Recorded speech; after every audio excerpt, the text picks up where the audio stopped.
My fiancée never wore her engagement ring to work. When I asked why, she said, "It's not professional, and I don't owe anyone my relationship status." I let it go. Until one of her coworkers sent me a group photo, captioned, "Office's favorite single girl." I didn't say a word. 3 days later, I made one move that blew everything up. She's been blowing up my phone ever since, begging me to please help her. I didn't notice it at first. You'd think a man would immediately spot when his fiancée isn't wearing the $18,500 engagement ring he saved for 2 years to buy her. But Melissa was smart about it. She'd take it off right before leaving for work, slipping it into her purse. Then she'd put it back on the minute she walked through our door in the evening. It wasn't until I surprised her at lunch one day, bringing her favorite sandwich from that deli across town, that I noticed her bare finger. "Where's your ring?" I asked, setting down her sandwich. The question seemed to startle her. Her eyes flicked to her hand, then back to me. "I don't wear it to work." "Since when?" "Since always, James." She unwrapped her sandwich, not meeting my eyes. "I've never worn it to work." I sat there stunned, trying to process this. We'd been engaged for 7 months. She'd never once mentioned this habit. "Is there a reason why? Does it get in the way of typing or something?" I asked, trying to keep my tone casual while my mind raced through darker possibilities. "It's not professional," she said with a dismissive wave of her naked left hand. "And honestly, I don't owe anyone my relationship status. It's easier to keep things strictly business." I let it drop. Didn't want to seem like some insecure, controlling asshole making a scene in her office, but it nagged at me all afternoon. That evening, I brought it up again as she was making dinner. "I didn't realize your workplace was so traditional about jewelry. Seems odd in 2023. Melissa sighed dramatically, putting down her knife. "James, you're overthinking this.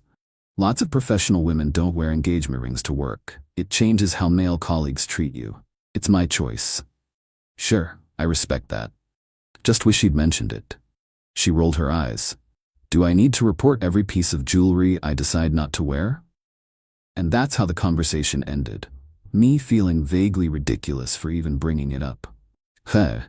Slightly annoyed but victorious in shutting down further discussion. I might have forgotten the whole thing, except for what happened 2 weeks later. I was scrolling through Instagram when I noticed a post from Keith, one of Melissa's coworkers I'd met at their holiday party. It was a group photo from some office happy hour. There was Melissa, center of the group, cocktail in hand, laughing. The caption read, "Thursday drinks with the team. Office's favorite single girl showing us how it's done. #workfamily, #thirsty Thursday." Single girl. I stared at those 2 words until my vision blurred. Then I zoomed in on her left hand, visible around her cocktail glass. No ring, obviously, but it was the hashtag in caption that knocked the wind out of me. This wasn't just about not wearing a ring. She was actively presenting herself as single. That night, when Melissa came home, the ring was right there on her finger, as always. She kissed me hello, casual as could be. I didn't confront her, didn't mention the photo. Instead, I watched and waited. The next morning, sure enough, right before leaving, she slipped the ring off and tucked it away in her purse. "Have a great day, babe," she called, door closing behind her. I sat at our kitchen counter for a long time after she left. We'd been together for 3 years before I proposed, lived together for 2. I thought I knew her. Now I wondered what else I might have missed. That afternoon, I called my buddy Eric, who works in the same industry as Melissa, corporate consulting. I described the situation without identifying details. "Man, that's not normal," Eric said bluntly. "I know plenty of married women in the field. No one's hiding rings for professionalism anymore. This isn't 1962. "That's what I thought," I replied. "Look, I don't want to put ideas in your head, but you might want to dig a little deeper." I didn't need any encouragement there. That evening, while Melissa was in the shower, I did something I'm not proud of. I checked her phone. Never done that before. Always respected her privacy. But the ring thing had shaken something fundamental in my trust. What I found was worse than I imagined. A separate Instagram account I didn't know about. A Tinder profile, active as recently as last week. And text conversations with men, including Keith from the office, that made it clear she wasn't just presenting as single. She was acting single. I took screenshots of everything, emailed them to myself, then put her phone back exactly as I'd found it. When she came out of the shower, I managed to act normal, somehow. For the next 2 days, I lived in a state of cold, calculated fury. I didn't yell, didn't confront her. Every evening, she'd walk in with that ring on her finger, kiss me, ask about my day, and I'd pretend everything was fine. All while planning my exit. On the 3rd day, I made my move. I waited until she left for work, ring tucked safely in her purse. Then I packed my essential belongings, loaded them into my truck, and drove to the bank. See, I'd been saving for our wedding. A separate account with $42,000 set aside for the venue, catering, honeymoon, all of it. Melissa knew about this account, but didn't have access. What she didn't know was that last month, I'd added her name to it as a surprise. I'd planned to tell her at dinner that weekend, give her full access to the wedding funds so she could book whatever she wanted. Some surprise, huh? At the bank, I closed the account completely. Every penny back into my personal account that she couldn't touch. Then I drove to my buddy Mark's lake house. He'd agreed to let me crash there until I figured things out. At 2:17 p.m., the text started. James, what the hell did you do? The wedding venue just called. They said our payment bounced. I called the bank and they said the account is closed. Answer your phone right now. I didn't respond, just watched the notifications pile up. By evening, her tone had changed. James, please talk to me. I don't understand what's happening. Whatever you think is going on, we can fix this. Just call me back. I love you. Please don't do this. The next day, she must have gone home during lunch and discovered some of my things missing. That's when the panic really set in. You moved out without even talking to me? What the hell is wrong with you? This is insane. You can't just throw away 3 years over nothing. Please, James, I'm begging you. Whatever this is about, we can work it out. Still, I said nothing, just documented everything. Then her latest message caught me off guard. Oh God, did someone tell you something? Is this about the work stuff? I can explain everything, I swear. It's not what you think. That evening, I finally broke my silence. I sent her exactly 4 items. 1, the screenshot of Keith's Instagram post. 2, a screenshot of her Tinder profile. 3, a screenshot of her texts with Keith discussing how I was clueless about them. 4, a photo of my empty ring box. No commentary, no angry message, just the evidence. Her response was immediate. Phone calls, texts, emails. She showed up at our apartment, now just hers, since I'd paid the next 3 months' rent but removed myself from the lease. When she couldn't find me, she started contacting my friends, family, even my boss. Hysterical, crying, begging people to tell her where I was. Nobody did. Because nobody knew, except Mark, who's been my best friend since 5th grade and would sooner cut off his own arm than betray me. 3 days of silence from me, and her messages took on a desperate edge. My credit card is maxed out, and now I can't even buy groceries. I was counting on the joint account for the rent next week. Please help me. I'm scared. Keith just told me they're letting me go at work. Someone sent those screenshots to HR. Was that you? How could you do this to me? My parents won't even talk to me. What did you tell them? For the record, I didn't send anything to HR or her parents. Didn't have to. Turns out Keith panicked when he saw I had their texts and confessed everything to their boss, trying to get ahead of it. And Melissa's parents? They figured it out when she called them hysterical about me emptying our wedding account. Her father called me directly, and I answered his call. When he heard my side, including seeing the evidence, he just sighed deeply and said, "She's always been her own worst enemy. I'm sorry, son." It's been 2 weeks now. I've moved into a new apartment. Filed for a clean break? Thankfully, we weren't married yet, so it's just a matter of separating our few joint possessions. I kept the furniture I'd brought into the relationship. Let her keep the stuff we bought together. Fair is fair. The ring? Still in my truck's glove compartment. Part of me wants to sell it and recoup some losses.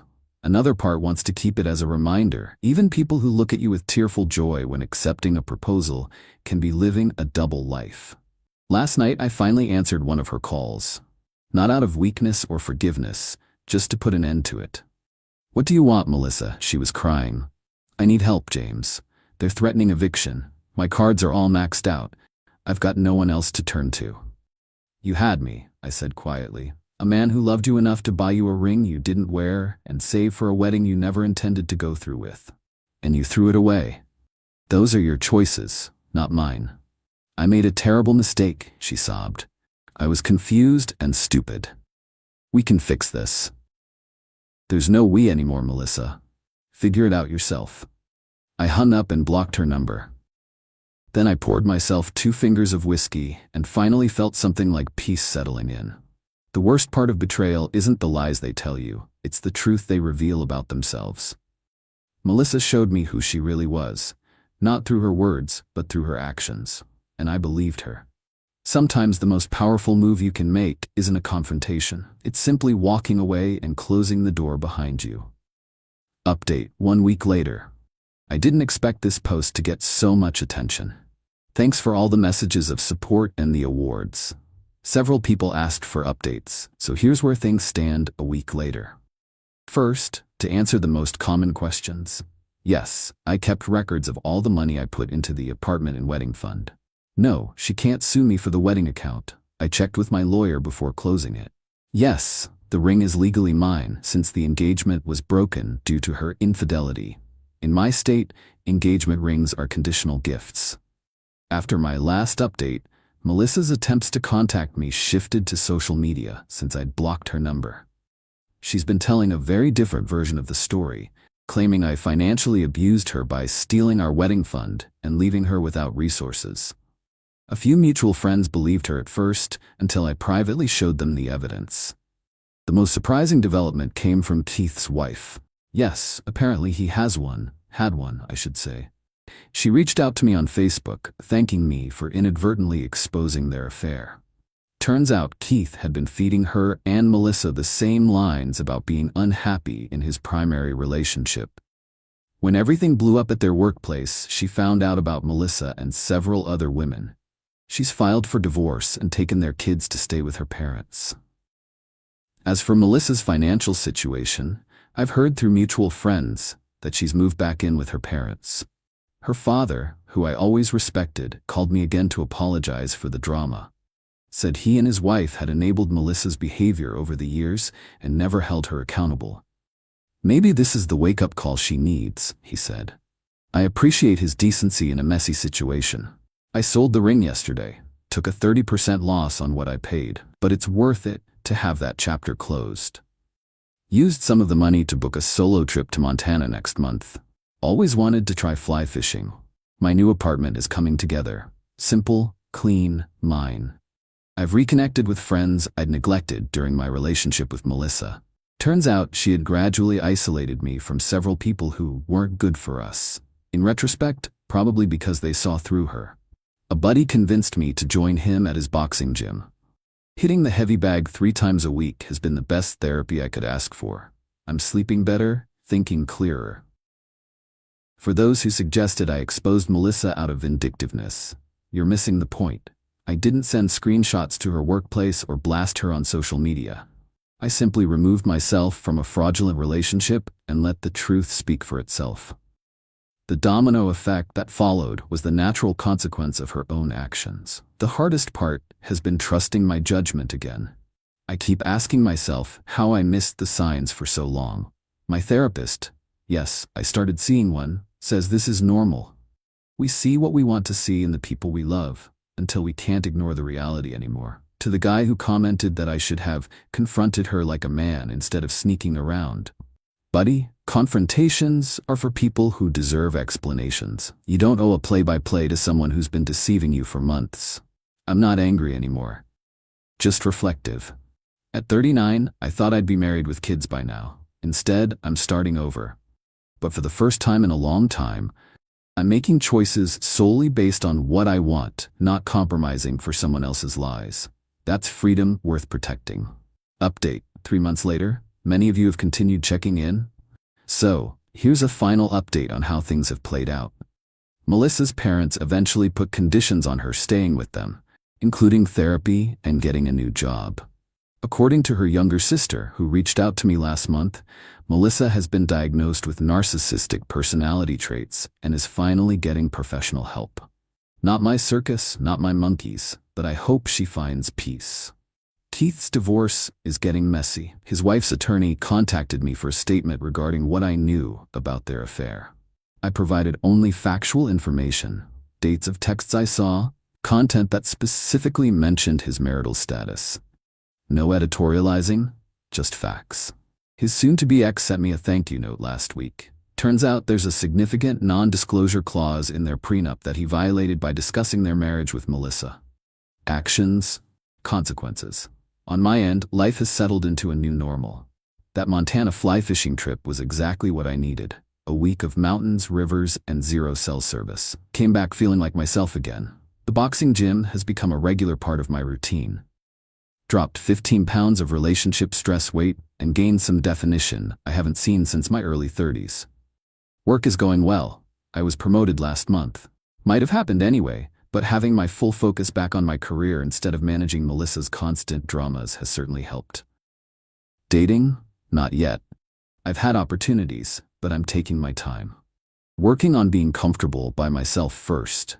My therapist says that's healthy, and for once I'm following professional advice instead of trying to muscle through alone. The money from the ring funded not just the Montana trip, but also a photography course I've always wanted to take. Found out I have a decent eye for landscapes. It's become a weekend hobby that gets me outdoors and focused on something constructive. Last week, I ran into Melissa at a grocery store. First time I've seen her in person since everything happened. She looks different. Thinner, less makeup, more subdued. She approached cautiously and asked if we could talk sometime. I told her I was glad to hear she was getting help, but that I didn't see a purpose in reopening old wounds. She accepted this without argument. Growth, perhaps. As I was leaving, she said something that stuck with me. I never deserved that ring. Not because of what I did, but because I never appreciated what it meant. For once, we agree on something. So that's it, the final update. I wanted to thank this community for the support during one of the darkest periods of my life. Your comments, messages, and shared experiences helped me realize I wasn't crazy for feeling betrayed, and I wasn't wrong for walking away. To anyone going through something similar, trust your gut, document everything, and remember that how you handle betrayal says more about your character than it ever will about theirs. Life goes on. And sometimes, it gets better than you could have imagined. Eat it. Several people have asked about the financial aspects of the separation and whether Melissa had any legal claim to the wedding fund. To clarify, the account was solely in my name until 1 month before everything blew up. I had added her as a beneficiary, but not a joint account holder. She had never contributed to it. All funds were from my separate savings. I consulted with a lawyer before closing it who confirmed I was within my legal rights. Whether or not it was an asshole move, as some have suggested, is subjective, but it was completely legal. Edit 2. To the person who asked about the one move that blew everything up, it was closing the wedding account. Melissa had already made numerous non-refundable deposits with vendors based on the assumption she had access to those funds. When the account closed, payments bounced, vendors called her, and her house of cards collapsed. I didn't actively expose her double life. I simply removed my financial support, and the truth revealed itself. Eat it 3. Reading some of these comments has been eye-opening. To the people suggesting I should have supported her financially during the transition period regardless of her betrayal. Are you serious? Would you continue funding the lifestyle of someone who was actively deceiving you? Respect is a two-way street. When she chose to present herself as single while enjoying the financial security of our engagement, she forfeited any claim to my support. You reap what you sow.